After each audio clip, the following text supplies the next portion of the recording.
तमिलनाडु की राजनीति में आज जो हुआ उसमें सिर्फ एक सीट खाली नहीं की बल्कि आने वाले कई सालों की राजनीतिक लड़ाई का ट्रेलर दिखा दिया है।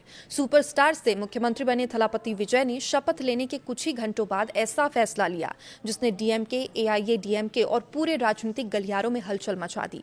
2 सीटों से ऐतिहासिक जीत, मुख्यमंत्री की कुर्सी और फिर अचानक एक सीट से इस्तीफा। लेकिन सवाल यह है, आखिर विजय ने त्रिची ईस्ट क्यों छोड़ी?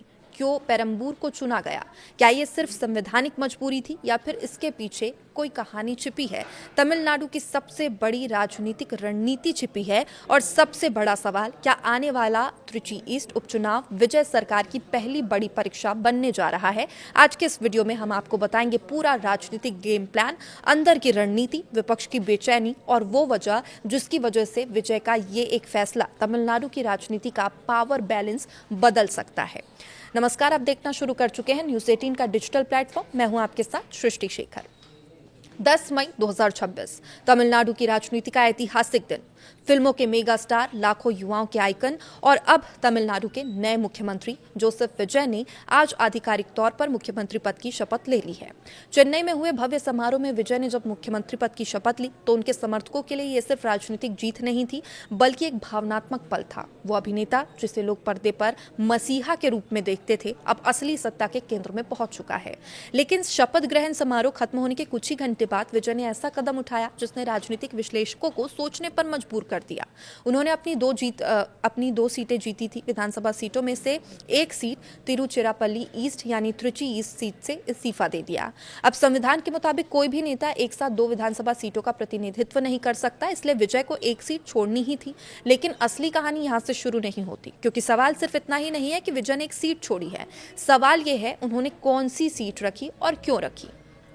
तो देखिए, विजय ने अपने पास रखी है पेरंबूर सीट। अब पहली नजर में यह सामान्य राजनीतिक फैसला लग सकता है, लेकिन अगर तमिलनाडु की राजनीति को करीब से समझा जाए तो यह फैसला बेहद बड़ा संदेश देता है।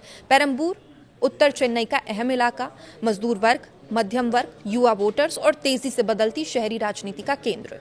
लेकिन सबसे महत्वपूर्ण बात, पेरंबूर पूर्व मुख्यमंत्री एमके स्टालिन के राजनीतिक गढ़ कोलाथूर के बेहद करीब है। यानी विजय अब सिर्फ मुख्यमंत्री नहीं बल्कि वह सीधे डीएमके के सबसे मजबूत इलाके के पड़ोसी विधायक बन चुके हैं।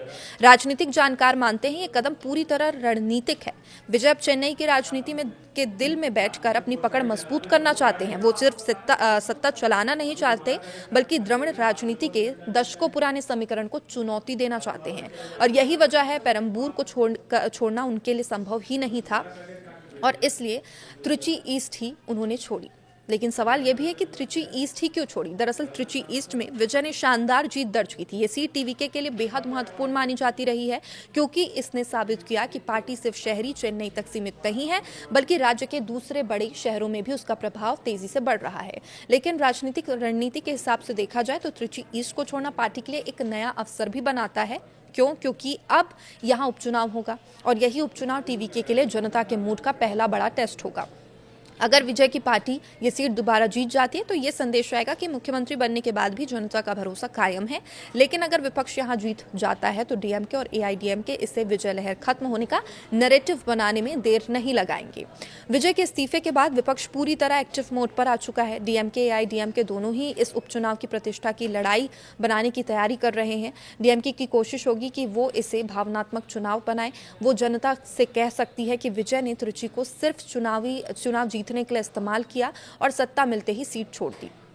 वहीं एआईडीएमके इस मौके को अपने पुनरुत्थान के रूप में देख सकती है। पार्टी के लिए उपचुनाव खोई हुई जमीन वापस पाने का एक मौका भी होगा। लेकिन सबसे दिलचस्प बात यह है कि इस बार मुकाबला सिर्फ सीट का नहीं होगा, ये मुकाबला नैरेटिव सेट करने का होगा। एक तरफ होंगे मुख्यमंत्री विजय, जिनकी लोकप्रियता अभी चरम पर है। दूसरी तरफ होगा तमिलनाडु का पारंपरिक राजनीतिक ढांचा, जो किसी भी वक्त अपनी जमीन नहीं छोड़ना चाहता है। अब देखिए, सबकी नजर इस बात पर है टीवीके त्रिची ईस्ट से किसे उम्मीदवार बनाती है। सूत्रों की माने तो पार्टी किसी स्थानीय और जमीनी चेहरे को मौका दे सकती है। ऐसा चेहरा जो इलाके में मजबूत पकड़ रखता हो और विजय की लोकप्रियता को वोट में बदल सकता हो। कुछ चर्चाएं ये भी है कि विजय अपने किसी बेहद करीबी सहयोगी या वरिष्ठ पार्टी पदाधिकारी को यहां से उतार सकते हैं।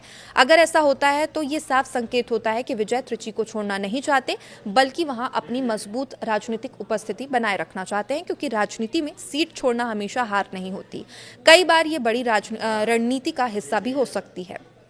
विजय के इस फैसले को कई राजनीतिक विशेषज्ञ पावर मूव बता रहे हैं, क्योंकि मुख्यमंत्री बनने के तुरंत बाद उन्होंने ये दिखा दिया कि वे सिर्फ स्टार पावर पर राजनीति नहीं कर रहे बल्कि लंबे गेम की तैयारी कर चुके हैं।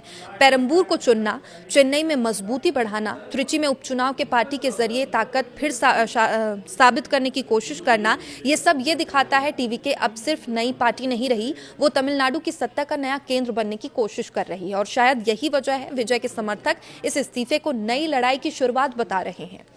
और सोशल मीडिया पर विजय का यह फैसला भी काफी ट्रेंड कर रहा है। उनके समर्थक कह रहे हैं कि विजय ने बेहद समझदारी वाला फैसला लिया। उनका मानना है मुख्यमंत्री के तौर पर चेन्नई में रहकर प्रशासन चलाना ज्यादा व्यवहारिक होगा। वहीं कुछ लोग सवाल भी उठा रहे हैं कि अगर त्रिची सीट छोड़नी ही थी तो वहां से चुनाव क्यों लड़ा गया। लेकिन राजनीति में 2 सीटों में चुनाव लड़ना कोई नई बात नहीं है। देश के कई बड़े नेता ऐसा करते हैं ताकि वे अलग अलग क्षेत्रों में अपनी ताकत दिखा सके। विजय ने भी वही किया। फर्क सिर्फ इतना था कि उनकी लोकप्रियता और स्टारडम ने इस फैसले को राष्ट्रीय चर्चा बना दिया। अब सबसे बड़ा सवाल, क्या त्रिची ईस्ट उपचुनाव तमिलनाडु की राजनीति का टर्निंग पॉइंट होगा? तो जवाब है बिल्कुल हो सकता है, क्योंकि ये सिर्फ एक सीट का चुनाव नहीं होगा, ये होगा मुख्यमंत्री विजय की लोकप्रियता का टेस्ट, टीवी के संगठन की असली ताकत का टेस्ट, विपक्ष की वापसी की संभावना का टेस्ट और जनता की मूड का पहला बड़ा संकेत। अगर टीवी के बड़ी जीत दर्ज करती है तो विजय की पकड़ और मजबूत हो जाएगी, लेकिन अगर मुकाबला कांटे का हुआ तो विपक्ष नई ऊर्जा के साथ हमला जरूर बोलेगा। इस्तीफे के बाद विजय ने अपने समर्थकों को एक संदेश दिया। उन्होंने कहा है कि भले ही मैं सीट छोड़ रहा हूं, लेकिन मेरा ध्यान पूरे तमिलनाडु और खासतौर पर त्रिची के विकास पर पहले जैसा ही रहेगा। ये बयान राजनीतिक रूप से बेहद महत्वपूर्ण माना जा रहा है, क्योंकि विजय ये संदेश देना चाहते हैं कि उन्होंने त्रिची को छोड़ा नहीं है, बल्कि प्रशासनिक और रणनीतिक कारणों से यह फैसला उन्होंने लिया है। तो आज का दिन सिर्फ मुख्यमंत्री पद की शपथ का दिन नहीं था, आज तमिलनाडु की राजनीति में एक नए अध्याय की शुरुआत भी हुई है। विजय अब सिर्फ अभिनेता नहीं, सिर्फ पार्टी अध्यक्ष नहीं, बल्कि पूरे राज्य की राजनीति का केंद्रीय चेहरा बन चुके हैं। और उनका पहला बड़ा फैसला बता रहा है कि वो राजनीति को सिर्फ भावनाओं में नहीं बल्कि बेहद सटीक रणनीति से खेलना चाहते हैं। अब सबकी नज़र त्रिची ईस्ट उपचुनाव पर होगी, क्योंकि वहीं से तय होगा कि क्या विजय की लहर सच में तमिलनाडु की नई राजनीतिक दिशा बन चुकी है या फिर विपक्ष अभी भी वापसी की ताकत रखता है। लेकिन फिलहाल इतना तय है, तमिलनाडु की राजनीति अब पहले जैसी तो बिल्कुल नहीं रहने वाली। तो आप इस पर क्या सोचते हैं? क्या विजय का पेरंबूर सीट को चुनना एक मास्टर स्ट्रोक है या त्रिची ईस्ट छोड़ना भविष्य में टीवीके के लिए बड़ी मुश्किलें खड़ी कर सकता है? कमेंट में अपनी राय जरूर बताइए। देखते रहिए न्यूज़ 18। नमस्कार।